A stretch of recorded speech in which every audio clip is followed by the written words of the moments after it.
Good morning. Good morning.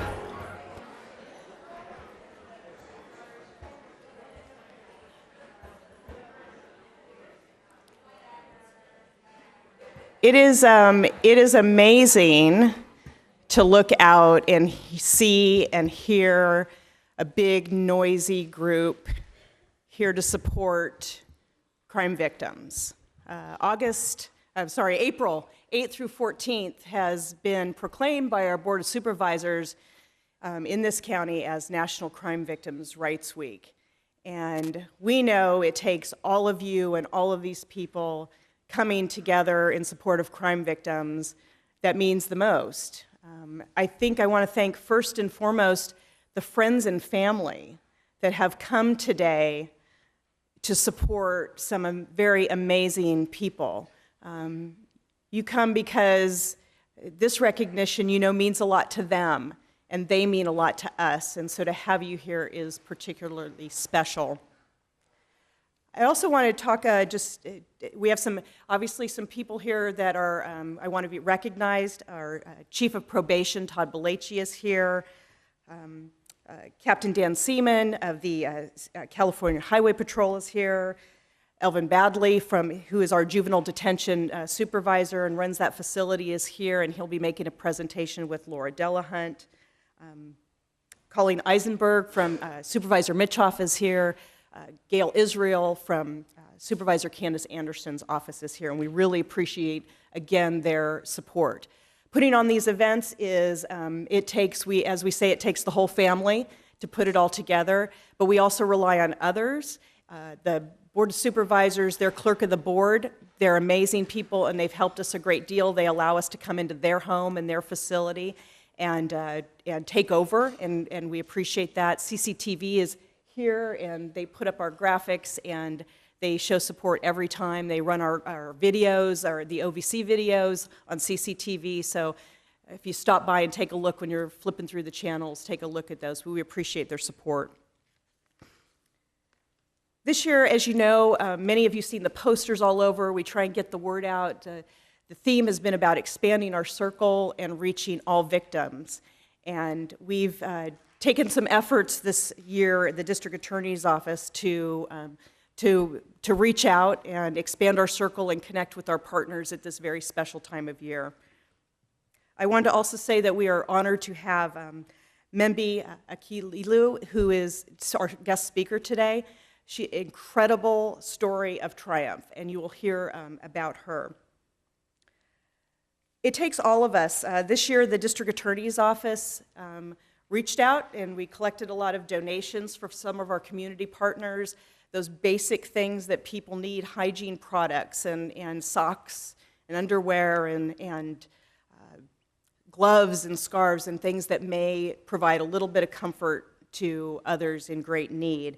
The partners that we worked with and tried to supply them with some of these donations, our advocates went out and visited where they were and took donations and gave presentations and again, making those connections with our various partners was particularly fun for us this time, and building that trust and those connections with others.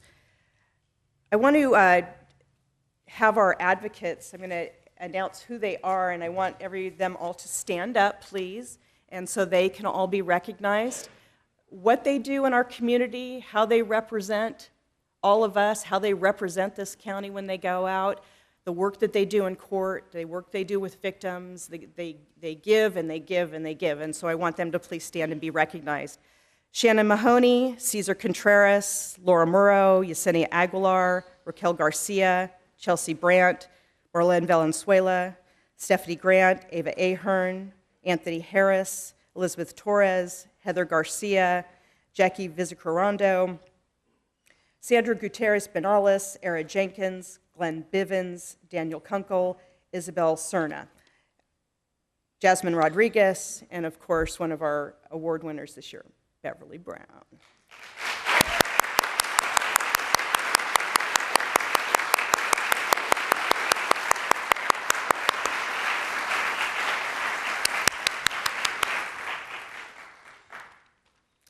Some of my heroes.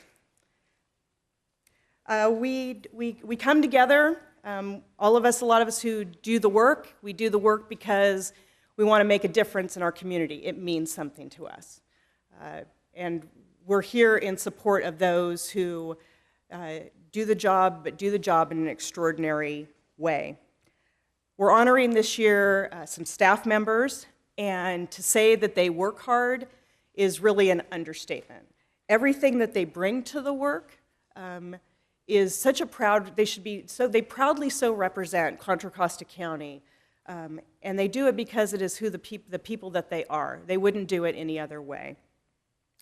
We're recognizing a couple representatives of law enforcement, and they are, truly remarkable professionals. And when you read the stories about what they did and why they're being recognized, they take a piece of information that sometimes comes to them really in a really small way, and then they work, and they work, and they work, and their instincts, and they work some more, and they don't stop until justice is served. They really just don't stop until justice is served. And these small little pieces of information that they take and they build and they build and they build until amazing things happen and justice is served.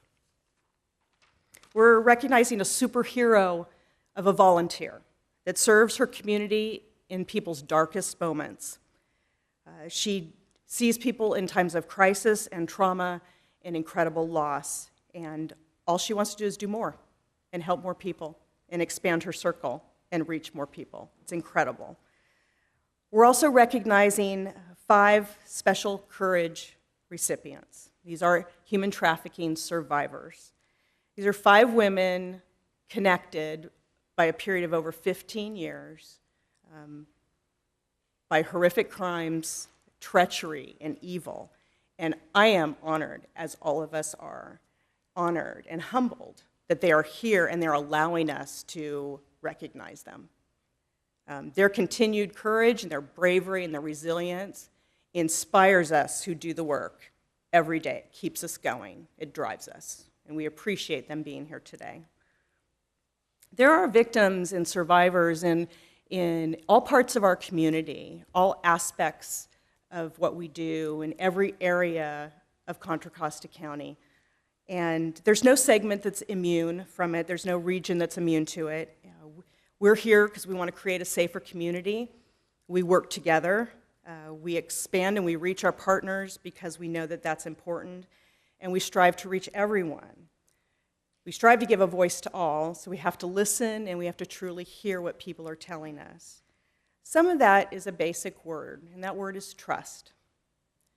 We have to trust that law enforcement will do their job. They have to trust us that we'll do our job because they work so hard, and then they entrust us with what they have produced for us to do the right thing. And then there's the trust of the community, the trust of our partners. We have to trust them as we turn over what is precious to us, the people who have been victimized, to our community partners so they do the right thing. We have to trust one another. The victims in this community have to trust us, and we have to constantly be vigilant about being trustworthy. The victims need to trust the system, and we have to uphold that trust all day, every day, in everything we do. There's a Swahili proverb that says, unity is strength and division is weakness. So it's us unified, and only us unified, that will lead to justice and serve justice in our community. So this year, we did something, we try and every year do something a little different, reach a little further. And so this year, we have a special presentation. I'm going to invite up Laura Delahunt and Elvin Badley, I knew I was going to do that, Badley, to come up for a special presentation because, again, it's about reaching out. It's about expanding our circle, and they're going to talk a little bit about how we have tried to do that this year. So if Laura and Elvin could come up.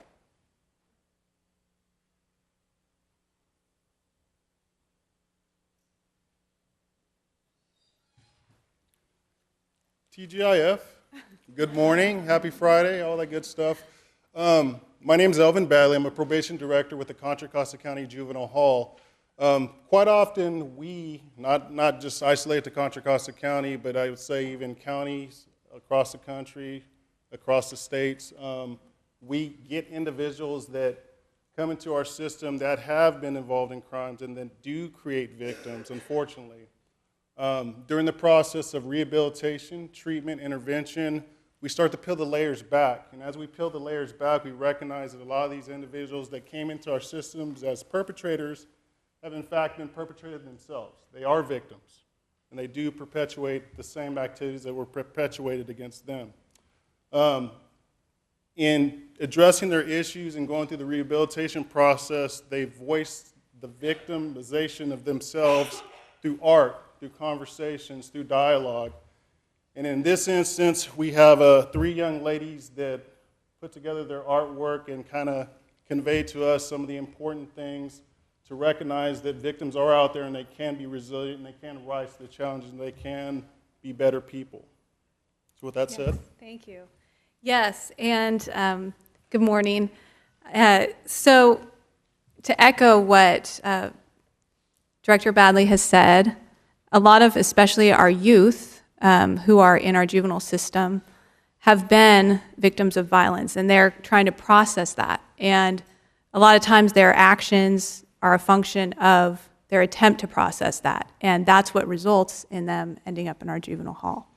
And as most of you probably know, the purpose of our juvenile justice system is a little bit different than the adult system in that the goal is to rehabilitate our juveniles. And what we're trying to do, and kind of what our responsibility is to try and ensure that they then don't reoffend as adults and victimize people in our community.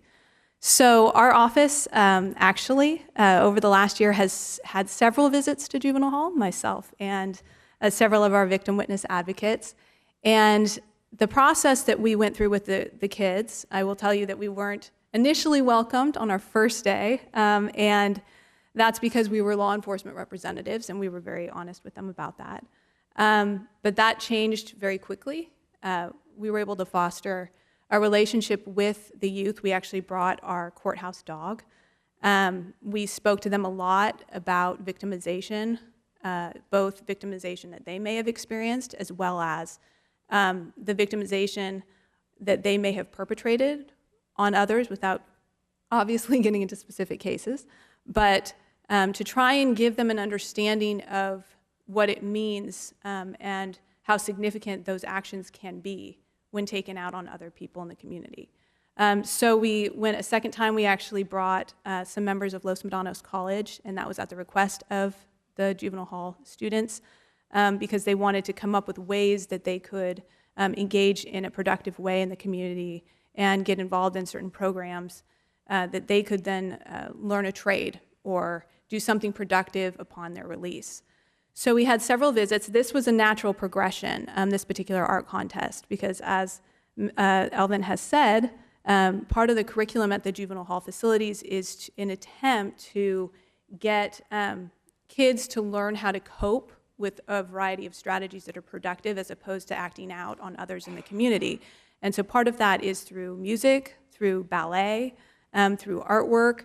And so we presented the students with a challenge that we asked them to participate in this contest and to see if they could come up with a representation of either victimization that they had felt in their lifetime or how they felt their actions may have been received by a victim.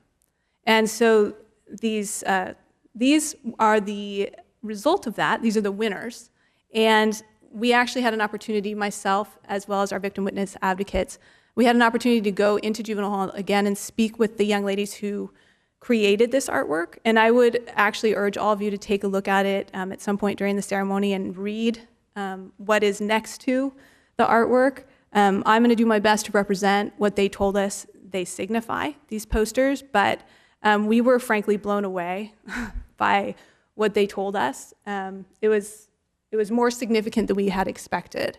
On one of the posters, the young lady who created that one, the pink one, there's a note next to it. She actually created the poster and attached an envelope, and then you open the envelope, and inside we then read about an incident when she was a child, when she was repeatedly sexually assaulted by a very close family member, and that she had made many efforts to report this to someone very close to her who did not respond to it in the way that she expected. She wasn't believed by anyone, despite trying to have a voice and express that. And so her representation is essentially that, and as you can actually read it, but it's the pink poster, and it says, it talks about breaking the silence. And so that was really a significant piece of artwork and something that I think she felt really strongly about. And the second one is a poster that was made actually by 3 girls who are still in our juvenile hall, and they all did it together as a group. They spent quite a bit of time doing it, and there's really deep symbolism in the poster, actually more than we really expected. So what they told us, and I want to be accurate about this, so what they did was the girl who actually came up with the concept of the castle, you'll see it's a castle, she said that growing up, she felt like she was living in a box. And she didn't give us the details about what was going on in her household, but made very clear that she was a victim of a lot of probably horrific things. And she said she felt like she had no voice and she couldn't jump over any of the walls that were enclosing her in the box. And she felt like she was essentially in a prison living in her own home. And so in order to kind of soothe herself, there was a song that she used to kind of sing to herself. And it was called Fear Over Demise. And so she put, kind of at the bottom of the castle, she put the lyrics to some of the song to represent that to her. And then there's a man and a woman that you can see, and they're looking up at the sky.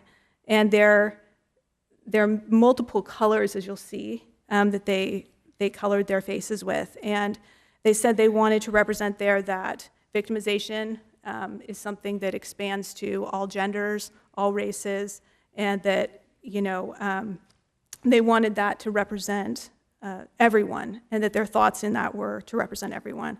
And the last thing that they said is something that you'll find really interesting about that particular representation is they also have little flags throughout the castle, and each flag represents hope. And so they have a flag for Mothers Against Drunk Driving. They have a flag that represents the MISSY organization, which is in Alameda County, and they support human trafficking victims. They had a flag that represents suicide, and they have a flag that represents the LGBTQ community. And the reason why they chose those flags and those symbols is because they wanted to present the fact that there are organizations and people that are trying to help, and that's what allows people who have even been victims themselves and are trying to struggle through that experience to break down those walls and to survive it.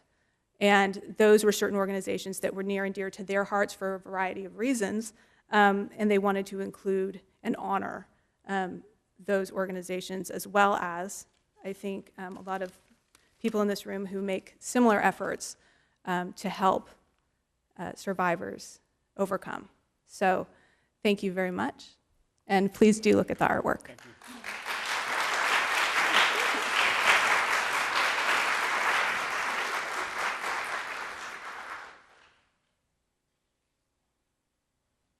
Thank you. Now I would like to introduce our district attorney, Dinah Becton.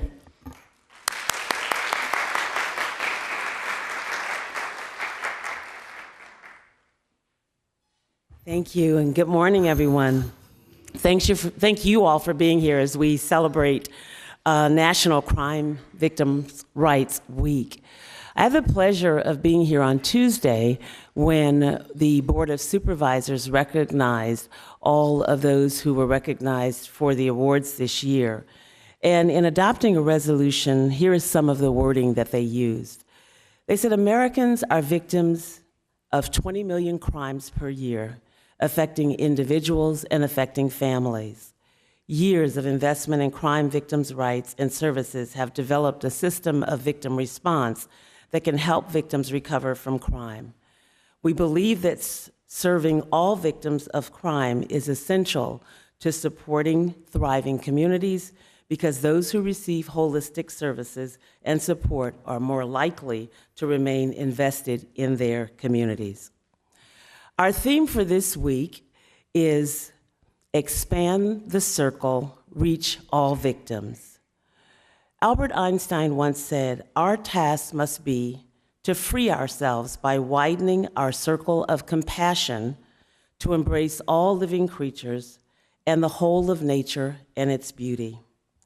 I love this quote because it is truly in keeping with the message of inclusion and unity. And I'm so very proud of how the theme has been embraced wholeheartedly by the District Attorney's Office. And that's evidenced by the tireless efforts to collect donations for our community partners like STAND and Monument Impact, Monument Crisis Center, Concord Senior Center, and Bay Area Rescue Mission. Today, I'd also like to recognize our Victim Witness Assistance Program as well, because we have a dedicated victim service providers who are working hard every day to meet the needs of crime victims. And so wherever you are, will you stand if you're here today, please? And our staff.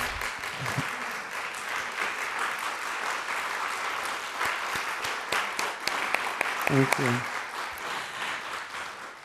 Our staff has been collecting and delivering donations to community partners, distributing ribbons and posters to every law enforcement agency in the county, the probation department, and to our community partners. They've been meeting with community partners and presenting the program and how it can serve victims of crime. They've listened to community partners about the needs of individuals and working with them to increase the collaboration to better serve victims of crime and all residents. And so we thank you for the work that you do. Many victims face barriers such as isolation, distrust of authorities, language limitations, lack of transportation, and cultural barriers that keep them from accessing the services and criminal justice systems that help them recover. And so we have to continue to expand the circle of those who are prepared to respond to victims and to link them to resources to help them recover. We're engaging a broader array of health care providers, community leaders, faith organizations, educators, and businesses who can provide new links between victims and services that improve their safety, healing, and access to justice. And so we thank all of you, justice partners, that are here today. Let's all remain dedicated to strengthening victims and survivors in the aftermath of crime, building resilience in our communities and victim responders, and working for justice for all victims and survivors. Let's continue to expand the circle and reach all victims. And I thank you. And we'll go ahead and introduce them.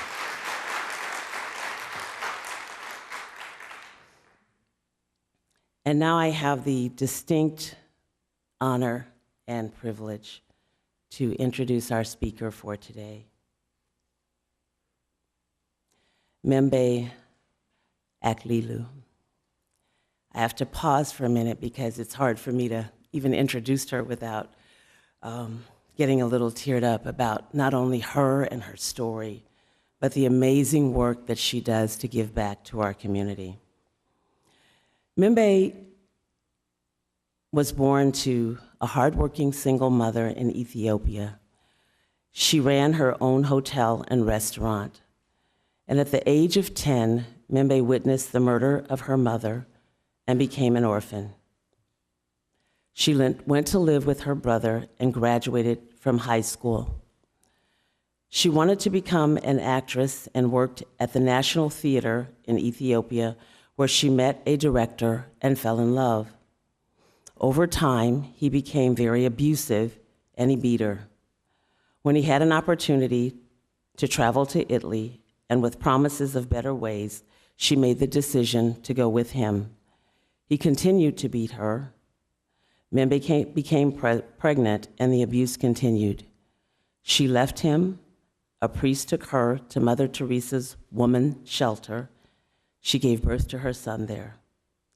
In 1995, she left Italy when her son, Christian, was 11, and came to the United States. she found work at Salute's restaurant in Richmond, California, and started work as a hostess. And I happen to know that from Membe's story that when she was working as a hostess, she felt so gifted to be here and so gifted to serve that in addition to her regular work, she'd find extra things to do. She'd scrub the floors, always trying to do more, always trying to give back. And she worked her way up through the ranks there, hostess, waitress, assistant manager, manager, and general manager. In 2002, with a loan from someone who believed in her, she bought Salute's, and she paid back that loan in less than a year. She has been the proud owner of Salute's now for 15 years. Membe endured domestic violence, sexual abuse, homelessness, and poverty, and became a successful business person. That alone would be enough for us to see her as a hero and a role model for all of us.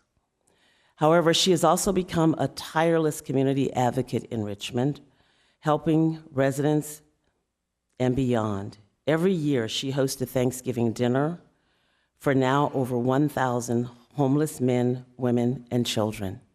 And I have the personal privilege of serving there every year as a waitress on that day. And I want to share with you the fact that she cuts no corners.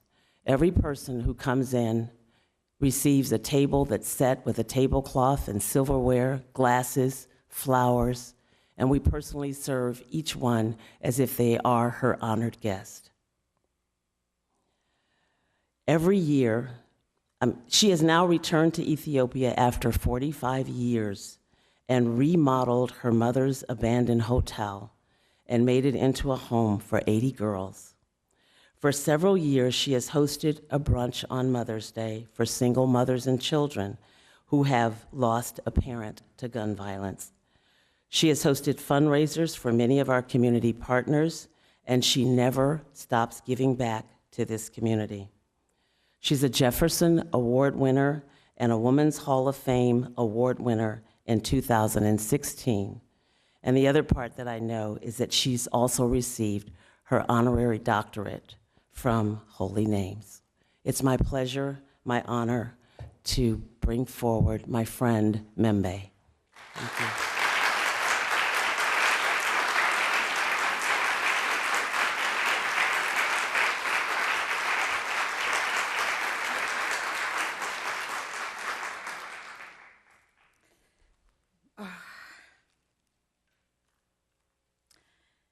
Okay, I can do it. First of all, thank you so very much for inviting me. It means a lot to me, and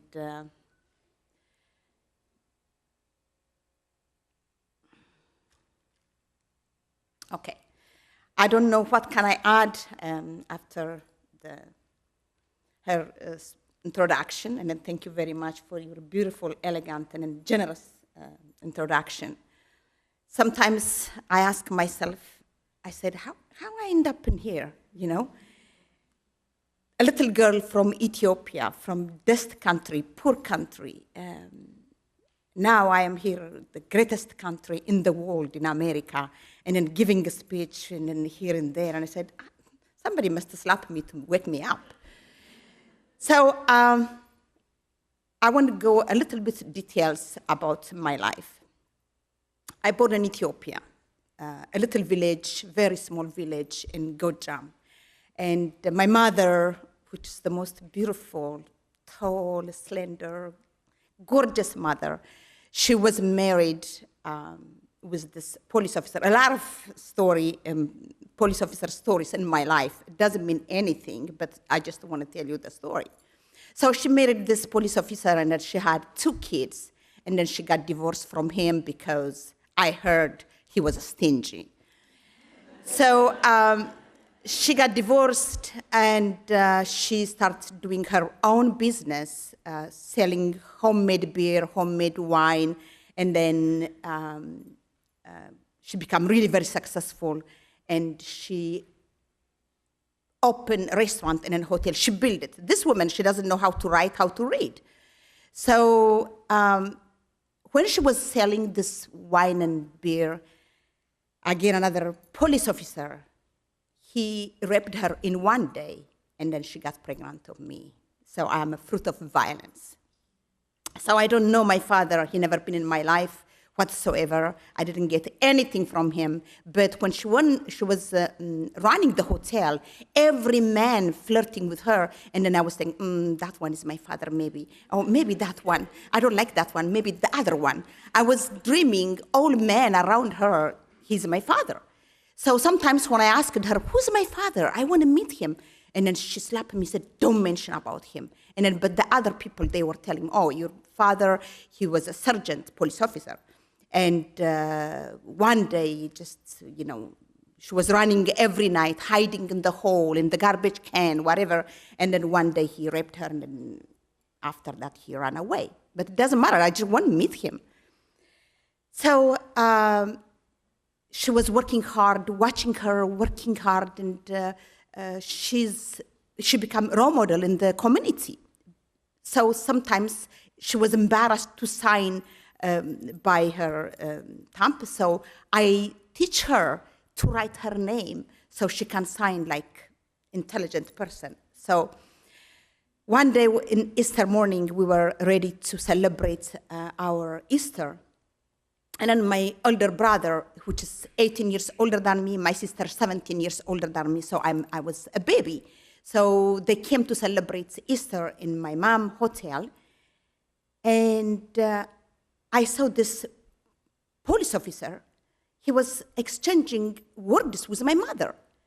And then my mother, she's very strong woman, and I was looking and then hearing what's the fight. So this gentleman, police officer, he was eating and drinking in my mom's hotel. At the end, my mother, she asked him to pay, and then he refused to pay the bill. So my mom, she said, okay, I don't care who you are, I will take you in court. And then he said, no, you can't, yes, yes. And then he took out his gun in front of me, he shot her 3 times, and then he killed her. She died after 13 hours. During that time, she was speaking and then talking and then telling everyone, my brother, my sister, and everybody came in. She was telling them that, be careful, Membi, because she's hyper, because she's, cheerful, she played too much, so just be careful. But I am sure 100% she'll be somebody, she was telling them. And then I couldn't understand what it is. So after 13 hours, she died. When she died, my brother, my older brother, he said that, well, I'll raise Membi in the capital city in Addis Ababa. So my sister, she said, well, at least she must finish elementary. So for 1 year, she can stay with me. I don't understand what it is. And then she took me in her house because I was living in the hotel with my mother. Then my sister, by then, she has 6 kids. She married with police officer. So she took me in her hotel and in her house. A day after I arrived in her house, her husband, which is the one she gave him 6 kids, he started abusing me sexually when I was 10 and 11. So I got lost. I lost my mother. I don't have a father. I'm orphan, and I can't say anything. And when he called me in his room, when I'm not going, he make excuse. Oh, maybe she was a bad girl at the school. They called me from school and he beat me. My sister, she believed that he's beating me because I was a bad girl in the school. But I know why, because I didn't go in his bedroom. So at the end, my brother, I don't know, maybe some guard talked to him. He said, no, it's the time to raise my sister, so she must come in the capital city. And then he took me in the capital city. So when he arranged to go in the capital city, she told me, my sister said, you know what? You have to go to my brother's house. So you will go to school in the capital city. I said, thank God. Okay, how can I go? She said, well, my husband, he will take you. I said, oh, no. Put me in the bus and then I will go. And then he said, no, we will go in the bus, but I am the one, I will take you. I know that something will happen. So he took me in the capital city, and then I know my brother where he was living, and I asked him, can you drop me here? He said, no, it's a big city, you'll be lost. So I have to go in the hotel, I have to put my luggage, and then I will take you in your brother's house. I said, okay, and then he took me in bedroom, and he started abusing me. I started screaming in the hotel, and then I was trying to jump, because now I'm not in danger, because I'm going in my brother's house at the end. So I start screaming and this and that. So he left me, and then I went to my brother's house. My brother, he raised me. I finished high school. When I finished high school, everybody, my brother and my sister, they want to see me as a lawyer, as a teacher and professor, doctor. I said, no, I want to be an actress. So they were mad at me, but I went to acting school, and then I became an actress. And then I met this writer, producer, actor, and then he said that, you know what, you have to come in Rome with me. I'm going to Rome for scholarship, and then you'll be the next Sophia Loren. I said, oh, you're kidding me? I'm coming with you. Before I left my country, when I was an actress, there was a sign. 2-3 times he beat me. One time, actually, he beat me on the stage, and then he broke my nose. So when I say that I'm going to Italy with him in Rome, and then everybody said, are you kidding me? He will kill you. Look what he did to you in the past. I said, it's okay, because he loves me. That's why he beat me. And then because I'm beautiful, that's why he beat me. And then he's jealous. And then I am young. I don't know better. I follow him in Rome. And then immediately 3 months later, I become pregnant. And during that time, he was beating me, and then he burned me with a cigarette. Actually, this morning, I said, I'm not covering this one. Everyone, at the end, when you say goodbye, you can see it. So I said, I'm not covering. You have to see it the way how he burned me by cigarette. And then he started beating me, and then all my back, it's all the sign, and my arm right here, he bite me with his teeth, and 9 months pregnant, he started killing me to put a pillow on my face. And then I said, what can I do? Why you do this to me? I don't have anyone. I don't speak the language. I don't have green card. I mean, permesso di soggiorno, they call it in Italy. And I don't know anyone. I'm lonely. And then he said that, okay, starting today, I will never touch you again, I promise. But I will give you 2 days. In 2 days, when I came back at home, you have to wait me without your teeth. I said, what does this mean? He said, break your own teeth, two of them, this one and this one. Break it. When I came back, if I see you without your teeth, I will never touch you again. Never. I will love you more, and then we will have a peace. And then he left. I said, to get a peace, if he doesn't beat me every night, giving my 2 teeth, it's easy thing. And then I went in the bathroom to break my own teeth. So I started fighting with myself. And then immediately I saw my mother behind me in the mirror.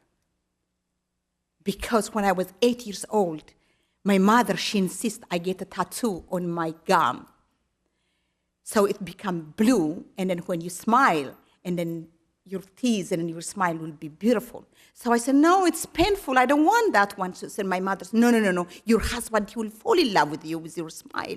So you have to get the tattoo. So there is this lady, she's going from house to house giving a tattoo with the same needle. And then I got a tattoo. It's so painful. I said, all that to break my teeth? I'm not doing this. It's 6 days before my due date. I left. And then I don't know where I'm going. I sit down in the church, in the porch. Getting dark, it's October, getting cold. I start fighting with myself. Can I go? Can I stay? Can I go? Can I stay? I said, no, I'm not going. Then one priest, he was closing the door, and then the only thing I saw is black, very shiny shoes. And then I look at him like this. There is this priest with his robe, and then said, Signora. I said, yes. What happened? And then when he saw me, big stomach like this, and then I start crying. And then this one was still fresh. And I told him, look my back, look my arm, look my face. And then he's killing me, and then I don't have a place to go.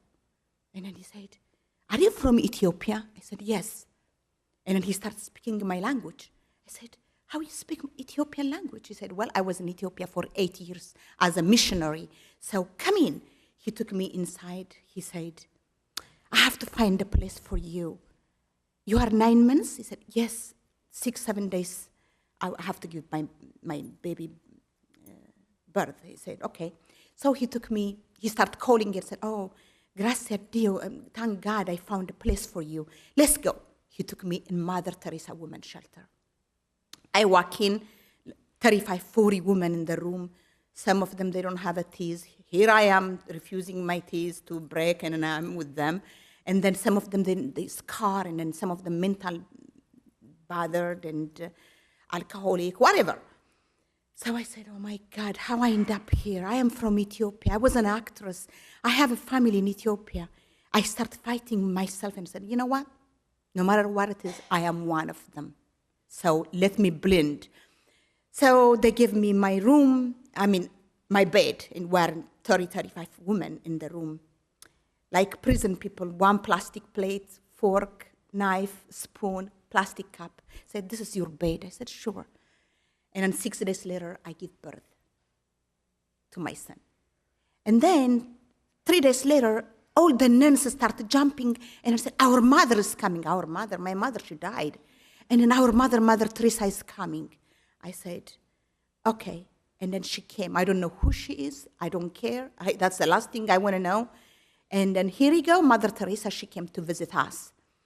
And then she saw me crying, and then she said, why you are crying? I said, well, this is not my dream. My dream is different. She said, don't worry. God will help you. He will never abandon you. Stay strong. 3 months later, I found a job as a maid, this rich people house. And with my son, I got a job. And then, what's my job? I asked. And, well, you clean the toilets, and then you clean the bedroom, you do the bed, and you cook, and that you learn.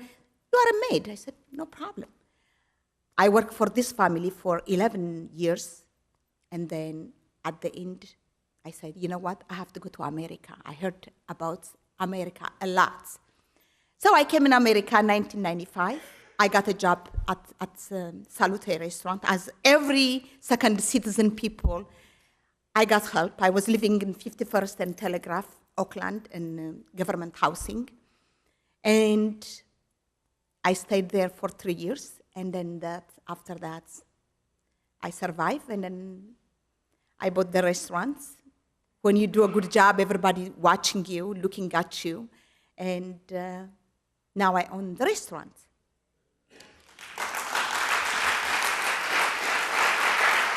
You know, thank you. As you know, that person killed my mother, killed my beautiful mom, my role model. But she didn't kill my dream. The father of my child, he burned my face. He gave me a scar on my heart, on my skin, on my back. But he didn't kill my dream. I'm so blessed today, who I am, what I give, but it's a dream. I remember when I was a little kid, running around in the dirt with broken dress in the front and the back. I don't care who's watching. I'm a little kid. And then I see this woman and man with a big smile running around. They have grain in one hand, another hand, a milk. And then everybody asking, where did you find it? Where did you find it? They said, Americans. Americans, they drop it from the sky. I don't know if you remember when there was a fame that Americans, they drop food. So I drop everything, and I'm watching them. I said, Americans, they drop it from the sky. I said, Americans from the sky? Only God lives in the sky. Oh, that means God lives in America. So, because I don't know anything, so that means America is God's country. So when we exchange our dream with my friends, Mambi, what's your dream? Some of them, they said, oh, my dream to be a doctor, to be a teacher. I said, what's your dream? I said, my dream is going in America up there, in the God country. And then some of them said, yeah, it's better you go in God country over there in America because nobody will marry you because you are crazy. I said, no, I don't want to get married. I want to go up there in America. My dream realized I came in America. But no matter what it is, what I have, where I am, how old I am, still I have a lot of dream. I have a dream to see only peace, not violence. I have a dream to see only love, no hates. I have a dream not to hear any more gunshots because since I was 11, it's in the back of my head. I have a dream to see equality. I have a dream to see colors only on the flower, not on the people. I have so many dreams. All of us, we have to dream. It doesn't matter how old we are. If you don't want to dream for yourself, dream to the world. I have a dream to see everything is beautiful and doing good, including the Mother Nature. I mean, dream for the others. I am so glad today I stand up here in front of a lot of people and a lot of police officers. When in Dallas, they shoot all the police officers, I said, no way. No way, I can't. I packed 400 police officers beautiful lunch.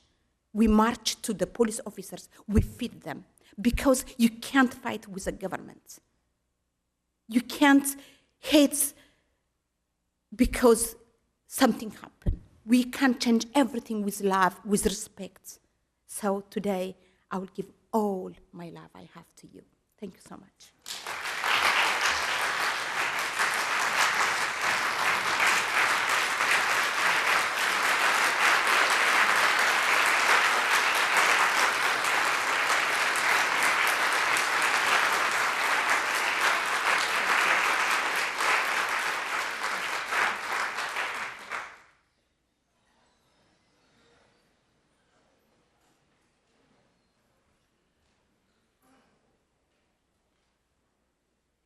Thank you so much. What a powerful story, and so much for us to take with us. And the message of love and togetherness should follow all of us. I want to introduce our program manager, Shannon Mahoney. Many of you, most of you know Shannon. She is another one of those can-do people. She never stops. She does it all, from the smallest thing to the biggest things. She's out at night, she's out on the weekends, always giving and serving everyone. And so she, of course, wants to recognize those who serve the program. So without saying anything more, Shannon Mahoney.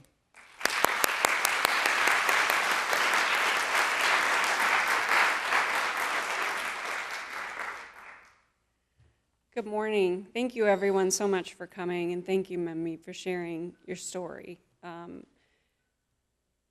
It's really a reminder of what we try to do each day. The people that we serve in this community, every one of them is a life. And for us at the DA's office, it's not just a case, it's a life. And it's not one life, it's a community of lives. Because when a crime happens, it doesn't affect just one person. It affects their family, it affects their neighbors, it affects their work, it affects their school, their ability to put food on their table, to be able to get a job, to be able to have clothes, to have somewhere to live. And so our advocates in our group believe very strongly that we really need to meet people where they're at and find out what the need is and do the best that we can to try to help fill the needs and the gaps. I think our group really resonates with our theme to expand the circle, because we try to do our best to do that every day, and we're both honored and humbled to be able to serve our community in the work that we do at our DA's office. We value very strongly our partnerships with our community organizations, with the public, and the work that we do with our law enforcement partners.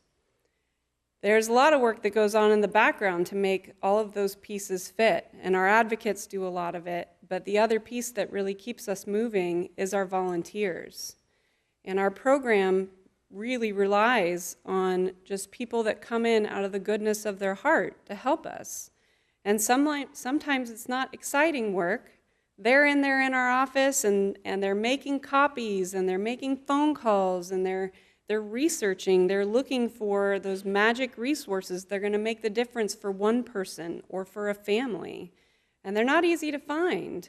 And they're also doing things like working on restitution documents. They're going over to court. They're assisting our advocates with letters and making phone calls and doing outreach. And our advocates wouldn't be able to do the work that they do without our volunteers. And so we have some certificates today. I think one of our volunteers was able to be here with us today. And I just wanted to take a moment to just acknowledge our volunteers and the work that they do. And so our volunteer that's here today, her name is Sandy Rodriguez. She can come up.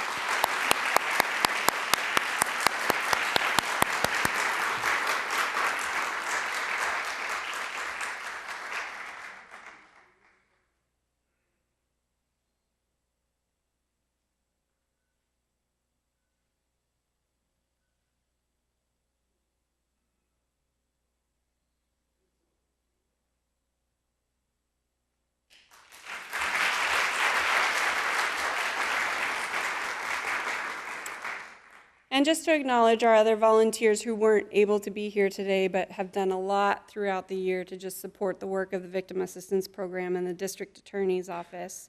Isha Nyack, Paige Blake, Claudia Luna Morales, Sonia Rodriguez, Sandy's sister, and Grace Johnson. Thank you, everyone.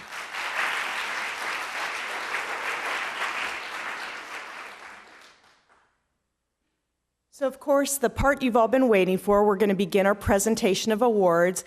And just so for our recipients, I want to let you know what we're going to do. I'm going to invite up District Attorney Dinah Becton to come up to present your award.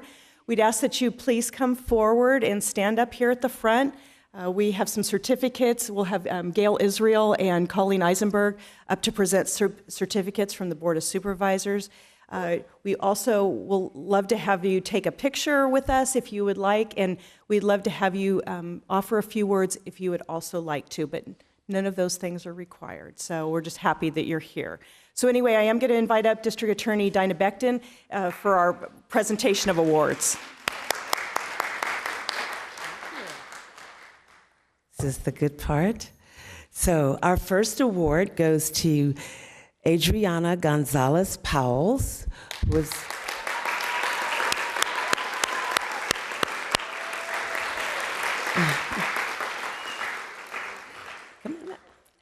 Ms. Powles has been with our office since 2012, and she is recognized today for her work in the Sexual Assault Unit, where she cares about victims and takes the extra time that's necessary to meet their needs. Her work in human trafficking or with human trafficking victims has been outstanding.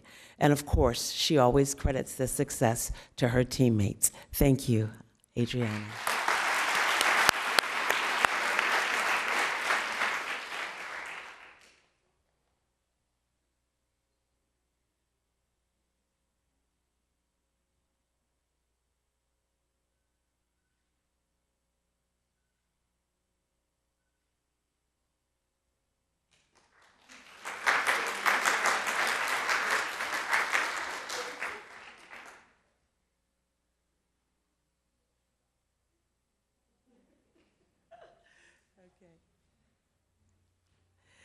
Next, we have Chris Shelby from District Attorney Investigations. Is Chris here?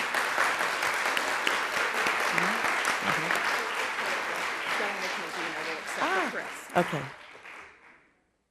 Lieutenant Medina is going to accept. Chris Shelby joined the DA's office in 2002 as an assistant investigator, recognized today for his approach to working with victims of crime and the community. He meets every person with respect and makes an extra effort to put witnesses and victims at ease. Thank you, Mr. Shelby.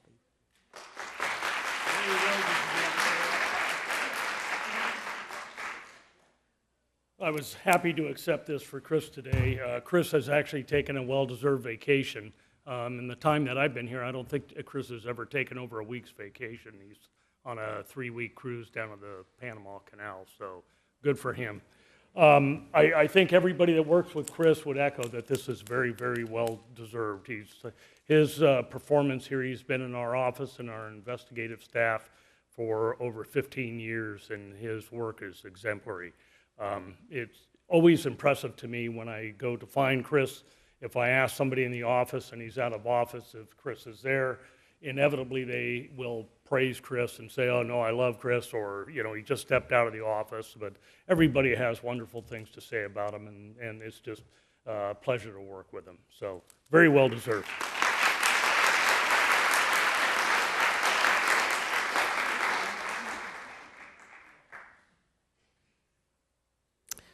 Mr. Chad Mahalik, Deputy District Attorney.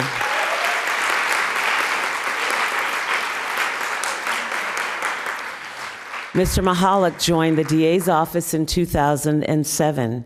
He became involved in a Martinez Police Department investigation that led to the arrest and conviction of a defendant for 37 counts relating to 7 victims of human trafficking in 2018. And he is recognized today for his constant and vigilant attention given to the victims and his relentless pursuit of justice. Thank you, Mr. Mahalik.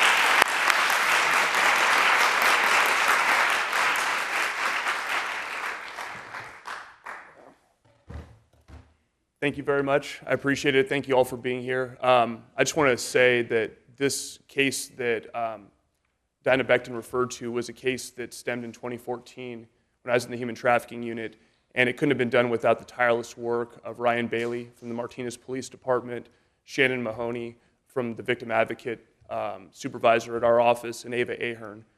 Without them being able to work with the 10-plus victims that actually emerged on this case, we couldn't have got this case to trial, and a very, very violent person off the streets. So I want to say thank you to you all for being here, and I really want to take this moment to celebrate the courageous victims for all these cases that have come forward, because that's what our job's about. It's being able to give people a voice so the lady that spoke and other victims can have the life that they should have without having to live in fear and to have to deal with the types of violence that plague everybody in our society. So thank you very much.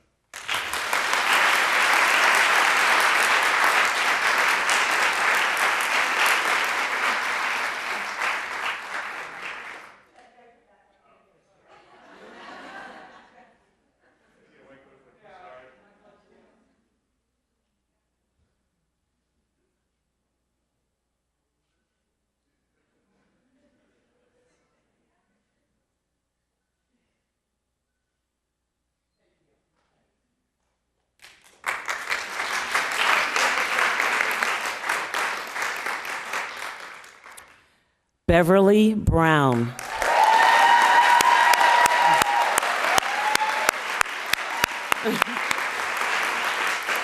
Victim Witness Advocate. Ms. Brown is a retired Oakland police officer, joined the DA's office in 2013 as a program advocate. She's recognized for her strong commitment to victims and her commitment to her teammates. In 2017, she provided advocacy assistance in several tragic and challenging cases involving youth victims and their families, including 2 young children who saw their mother murdered, and she supported a young rape victim in a high-profile case where few others would support her. She often spends her Saturdays helping facilitate the Yanima Healing Circle, a support network for families of homicide victims in West County. Thank you so very much, Beverly.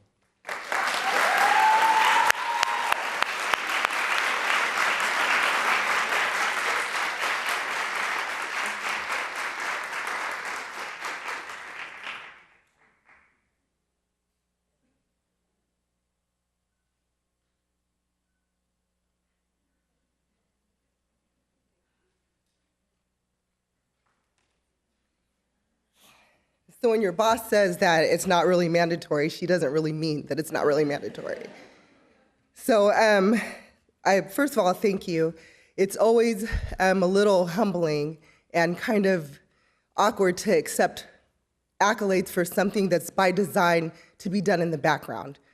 We're not the focus, it's the victims, it's the families that allow us to come into their lives at the lowest moment possible.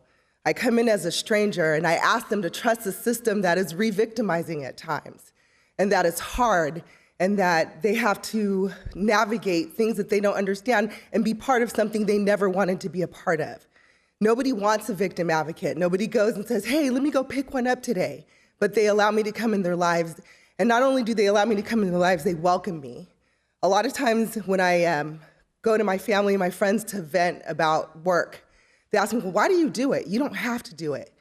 But I look in this room and I see Mr. and Mrs. Sims, who, even though they suffer a loss that me as a mother couldn't even imagine, when they come to court, they welcome me, they hug me, they ask me how I'm doing, and they enclose me in their prayer circle. I do this because of mothers like Yolanda Prothro, who has to gear up to go to court every single day, but when she does, she greets me with a hug, and she tells me she loves me. Those are the people that I do it for. I do this for our Jane Does, who I can't mention by name, but have been part of a movement they never wanted to be a part of. But they don't come in and just saying me too. They come in and they walk in our office and they tell their truth and they say, you know what, not only me too, but nobody else. You didn't get to do this to me. So I do this because it's my job, but it's also my job as a human being to be there to stand up for those who can't stand up for themselves, who are afraid to come in here, who are afraid to talk to police officers because of what they've been told. But to sit there with the detectives that I work with and who bring people to me and sit there and they encompass them and they love on them and they hug on them and they show them that we are way more than a uniform. We are way more than an office. We are way more than a district attorney's office. We are people that really and truly care. I am humbled because anybody in our office, the victim witness unit, could have been up here and it would be well deserved to be nominated by a man that every time I walk into a courtroom I try to emulate is beyond what I can say. So I just thank you, I'm humbled, and I'm grateful.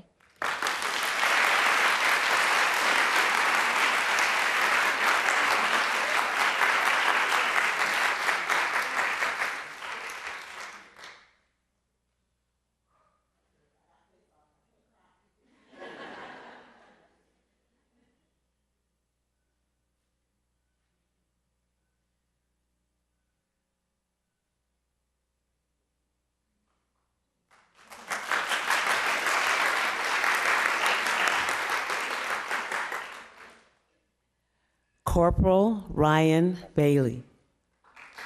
Baya. Is it Baya? Mm-hmm. Not here. Okay. Is somebody going to accept for him? No. He's not. Is she coming from? Thank you. Thank you. And just a little bit about him. He spent 4 months investigating a human trafficking case that led to the arrest of a defendant who had been trafficking women for a decade.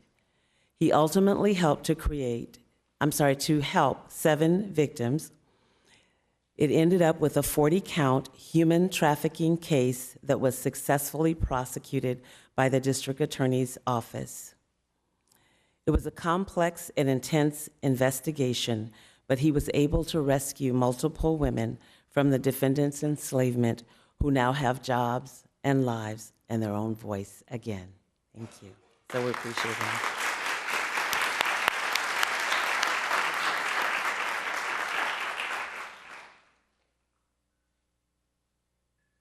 So what we will be doing, because Ryan is out of town right now, is honoring him at one of their city council meetings for the city of Martinez.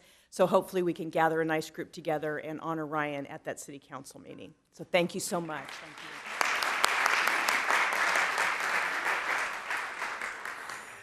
you. Okay, Detective Thomas Norvell.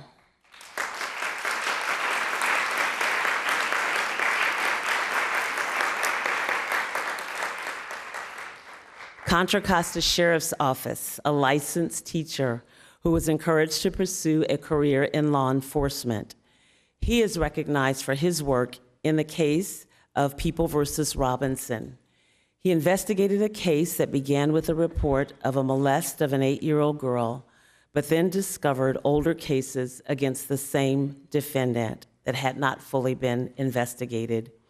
He located those victims and was an integral part of a case that, with his keen investigatory skills, resulted in a 45-minute guilty verdict and a life sentence.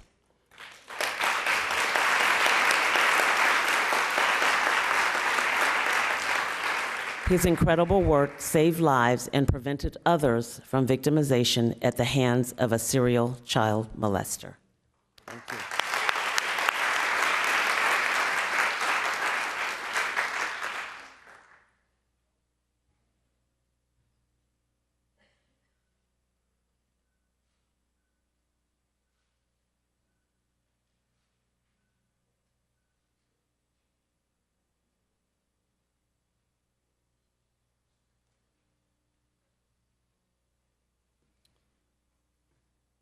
Hopefully I say this all right. First, thank you to my family. They're very understanding when I'm constantly not at home, or I promise to be home and then I don't show up on time, or not at all. Or then when I am home, I'm on the phone talking to other people about things that are going on in their lives, and my family's understanding enough to put their lives on hold for us. So thank you to them, my wife and kids.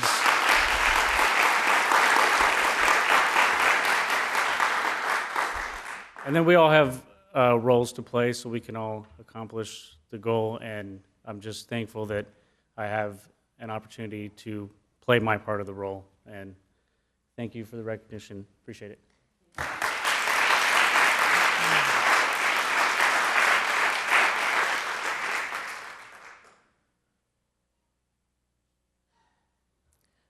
DeWanda Joseph.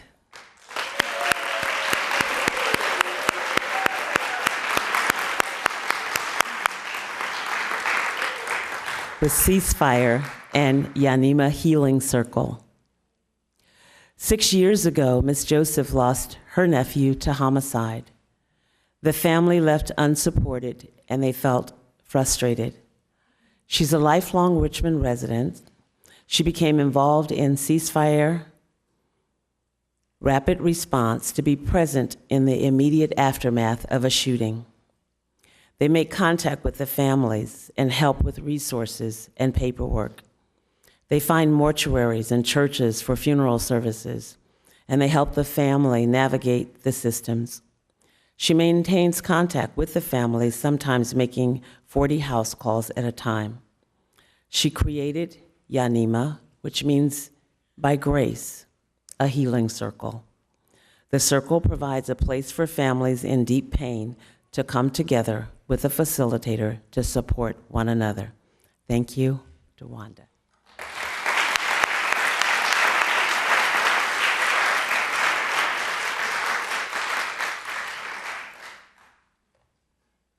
Really overcome this morning, so no, it's okay. I'm thankful and I'm really grateful for the people that, like Beverly said, allows me to step into their lives to help them bear some of the pain, the anguish, the dark moments that some of us don't realize until it hits our own door. This is my nephew, Ivan. This morning his mom called. And she didn't know about the award, but I told her the reason I started doing this work was because when my nephew was shot and killed, there was nobody there to help us to find the way to go. And I've seen numerous people die in my community and bodies on the corner, and people are scared and frustrated and didn't know who to talk to. So I just started showing up when things would happen in my neighborhood and hold somebody's hands or look for a kid and just hug them and hold them until they were ready to leave my arms. I've been doing this for the last 3 days now. We've had murders in my neighborhoods for the last 3 days.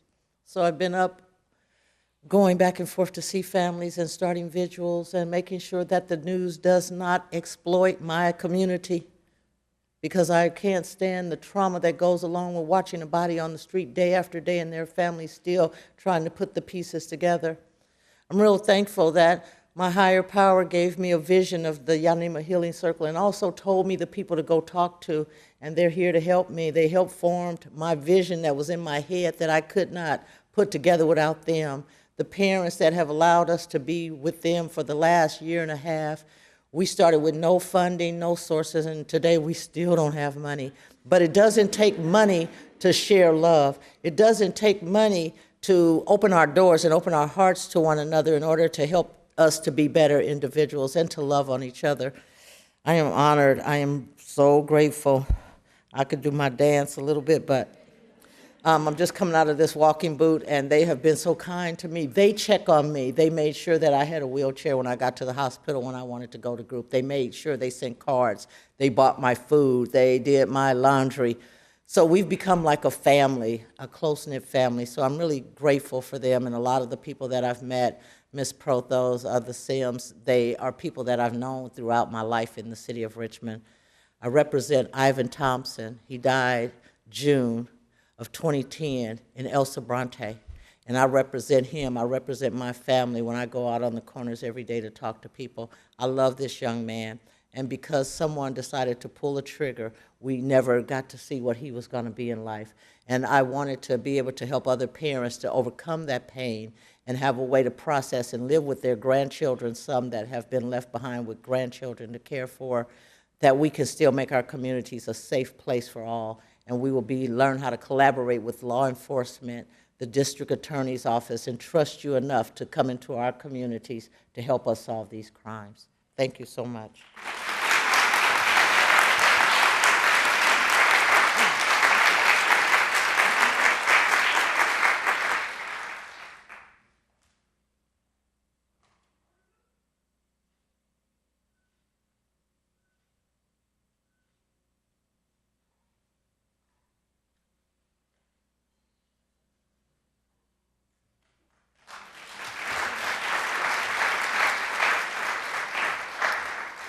So now I would, in order to present our special Courage Award to the Courage Award recipients, I'm going to invite up Aaron DeFerrari.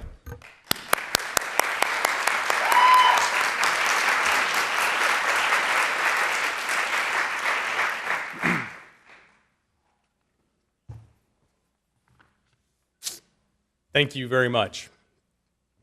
I am honored to be here today. I am honored because Natasha Herzig, Karen Orr, Melissa Franklin, Megan Schmell, and Jody Johnson are 5 of the bravest women that I have ever met in my life. I am honored because of the justice that their courage has helped make possible. And I want to be clear that we are not here today to celebrate the horrible things that these women experienced at the hands of a truly evil man. We are here to celebrate the present and what they made possible. And what these women have made possible is the accomplishment of true justice. They helped convict one of the most prolific, most evil rapists this county has ever seen. That is what we are here to celebrate today. To appreciate what Natasha, Karen, Melissa, Jody, and Megan made possible, you have to understand something about the human traffickers, James Joseph Jr. and Avisa Lavasani, who victimized so many women over and over again. For over 15 years, James Spider Joseph Jr. and Avisa Shiva Lavasani trafficked young women across the country. They trafficked them for 15 years for sex. And they ran the sex trafficking operation, and in the course of that operation, they victimized easily over 100 women. There were no limits to the terror tactics that James Joseph Jr. used to keep women under his control. To say that he is a sociopathic serial rapist and a human trafficker barely scratches the surface of the evil he inflicted. The 5 women we honor today survived this evil, whether they were enslaved by him for 4 weeks or 4 years. They lived through a waking nightmare. And after they finally escaped, as most of our survivors will tell you, the nightmare did not end. It still haunts them today. That makes what they did last July and what they made possible all the more impressive. Because of scheduling, only 2 of our 5 survivors are here with us today. It is now my privilege to introduce you to these 2 amazing women. First, I'd like to introduce you to and meet Jody Johnson.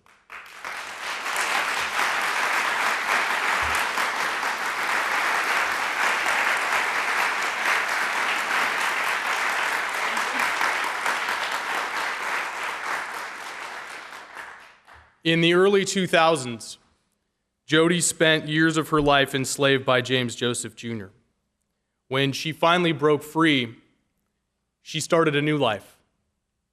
Having experienced and witnessed the countless acts of violence he was capable of, Jody was never able to report these things to the police.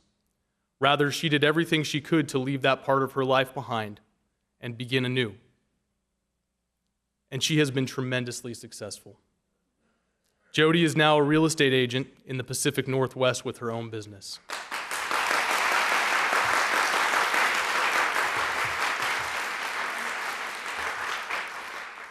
But as Jody knows, unfortunately, sometimes the past isn't always the past.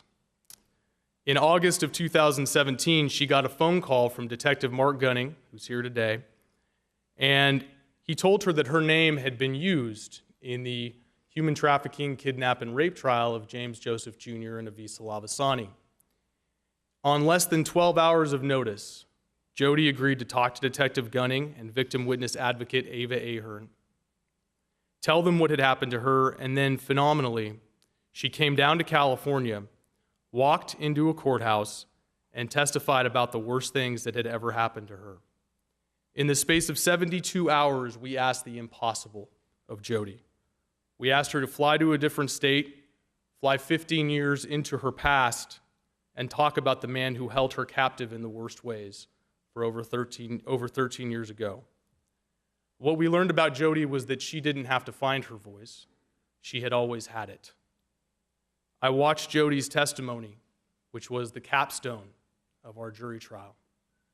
Jody literally sank the nails into James Joseph Jr.'s coffin, and I watched her as she testified, and the jurors resonated and they related to the things Jody had to say about her truth and about what happened to her.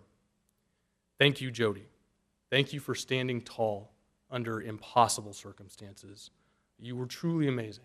What you made possible put him away for the rest of his life, and that's why we honor you today.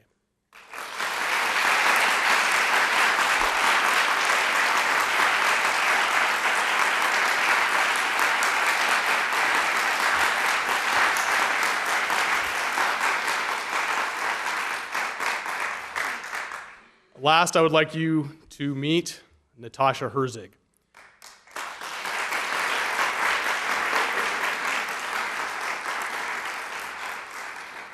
When I introduce Natasha to people, I have to stop myself from saying, and now for someone who needs no introduction.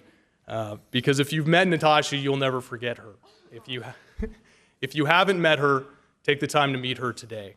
She is truly amazing. When I hear the phrase, and you see this every once in a while, and yet she persisted, I think of Natasha Herzig. Truthfully, Natasha is the reason that James Joseph Jr. and Avisa Lavasani were finally held accountable for the victimization of so many young women over the last 15 years. As I said earlier, though, today isn't about history. It's about the present and the future. How many women did you save, Natasha?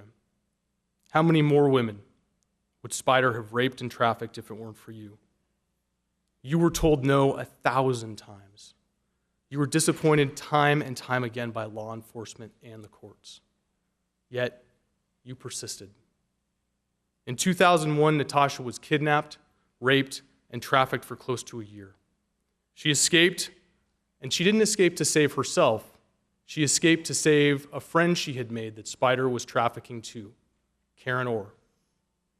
To help Karen, Natasha reached out to police, and Natasha believed it could end her life. But miraculously, she and Karen were rescued. Law enforcement didn't take the case, though, and Spider escaped. For the next 14 years, Natasha persisted. She made her voice heard as a survivor of human trafficking. She counseled minors who had been trafficked. She attended law enforcement training conferences to speak about her experiences, and she participated in America's Most Wanted to help finally arrest James Joseph Jr. At a law enforcement conference in 2015, she met Detective Mark Gunning, and in a twist of fate that can only be described as true karma, Mark Gunning recognized James Joseph Jr.'s alias, Spider, who Natasha had spoken about. That led to the start of a wiretap that would eventually bring James Joseph Jr. and Avisa Lavasani's trafficking ring to an end. Throughout the last 15 years, Natasha's drive to see justice served, her incredible persistence and her courage have literally been the reason that the most prolific human trafficker this county has ever encountered has been put in prison for 174 years to life.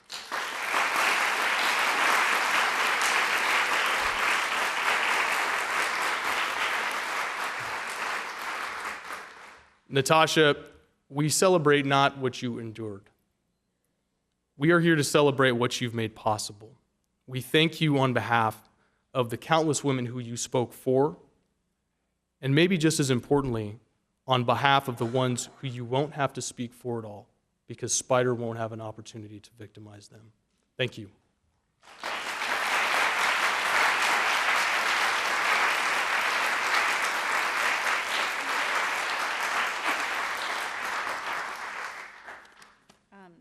Thank you. Thank you. I didn't ever expect to be here standing before you all, bringing up a closure to this very dark chapter of my life. Until Mark Gunning, called me, I had actually lived my years without the fear of ever facing my suppressed darkness. I was confident that my monster had been caught on America's Most Wanted and had already been locked away. But I got the call, and I allowed Mark's words to sink in, and after the cortisol levels in my veins subsided, my logic set in, and I realized that my truth was bigger than me. This case, the amount of years that had passed, and the number of victims those monsters got away with harming, far exceeded just my experience. I know that no matter how hard it would be to get on that stand and face them again, my memories now spoken out loud would actually hold purpose. Believe it or not, it's not the hardest thing I've ever lived through, but the toughest battle from here on doesn't rest with me. It is for all of you to fight, not only in maintaining your unrelenting persistence in uncovering the truth, but in not settling for just another slap on the wrist or putting another number in your books and closing them as if the job was fully done. I thank all of the people that saw this case through to the end. Those of you who fought for the most truth to be heard in order for the maximum punishment to be given. No longer can my monsters objectify and victimize women. No more. After these past few months of digesting what happened this last year, I have found that justice is empowering. I feel empowered. And for that, I thank you. Thank you for making certain that this dark chapter of my past is truly closed. Thank you. And thank you.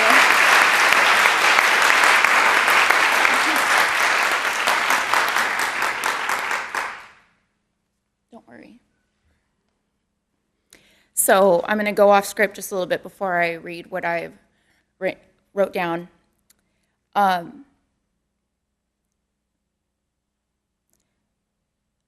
have never been in a room where I have seen so many people fight for victims and for justice. I have spent my entire life needing somebody to listen to me.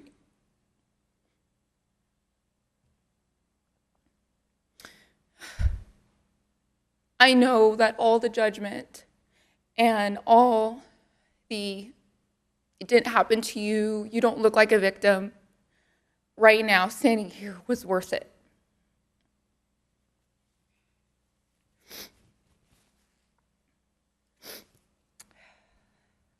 I don't even know where to begin with such an honor. To be recognized after so many years of fighting a war I never thought I would win is a feeling I cannot put into words. I have faced many challenges and have been on a journey of recovery for a very long time, but never a journey of healing until now.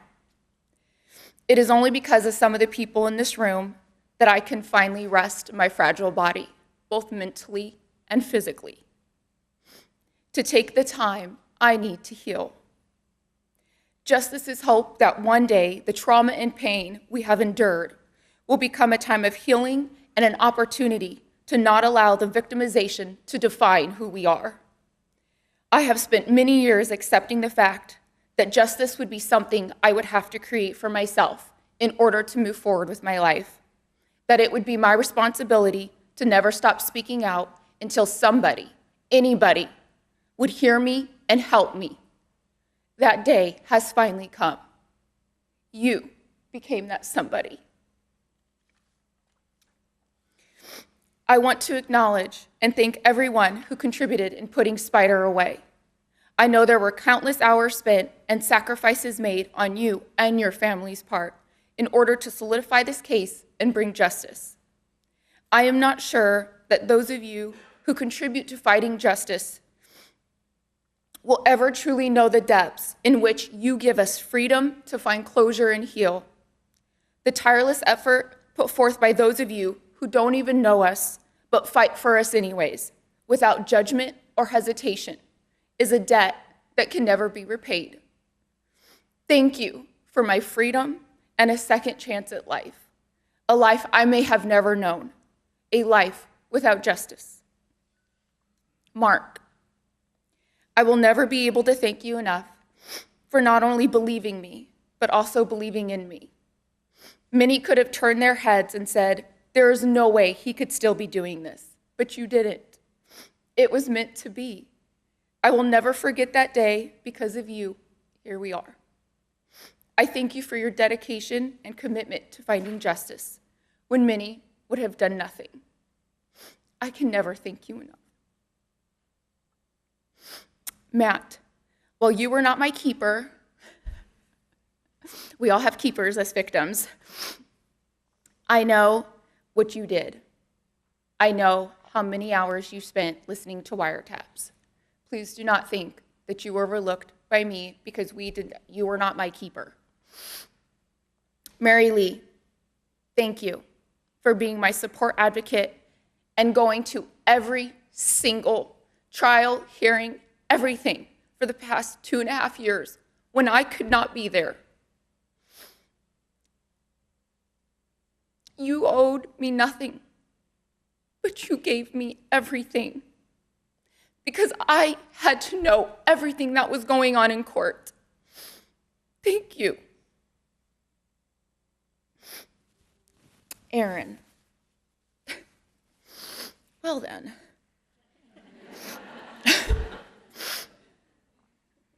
I know I can be a challenging witness, so I think you should be receiving an award for putting up with me. I know your life was consumed by this case. I remember freaking out on a Sunday because Spider's private investigators wouldn't leave me alone. And you got back to me on a weekend, calming me down, knowing I was so close to not wanting to do this anymore. or how it seemed the trial would never come, when there were days I just wanted to give up.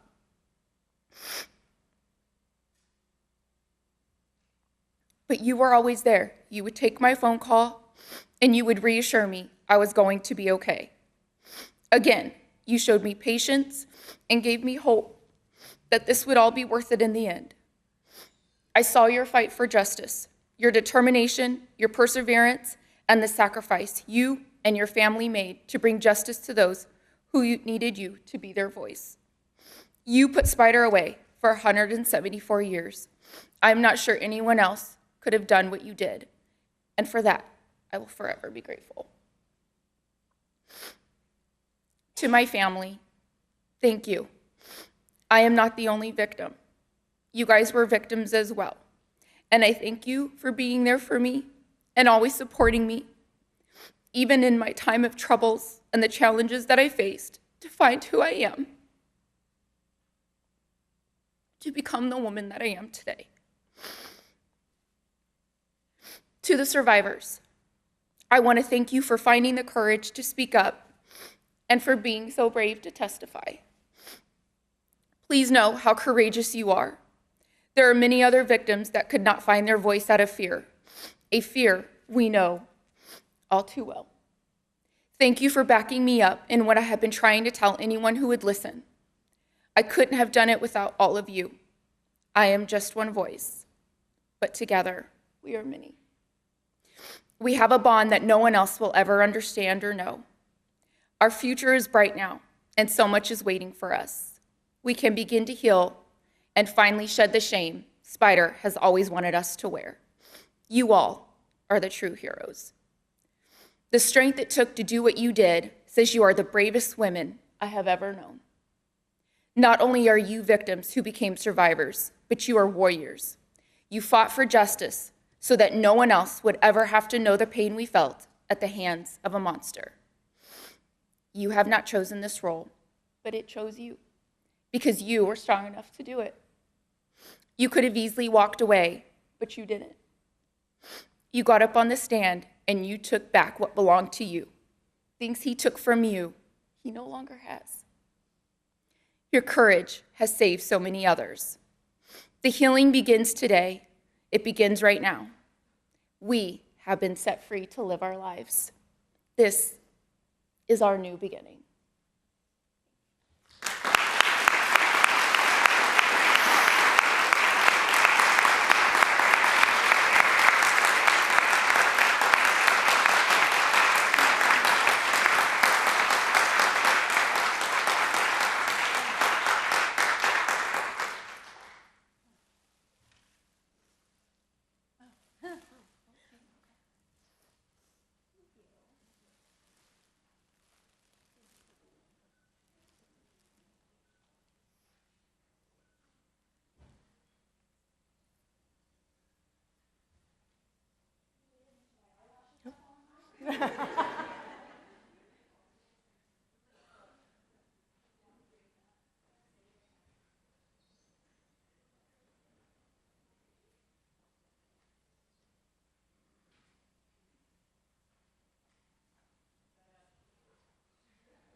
Thank you all. That concludes our ceremony for today. I really appreciate all of you coming here, being here, hearing these stories, and supporting some amazing, amazing people. Thank you again.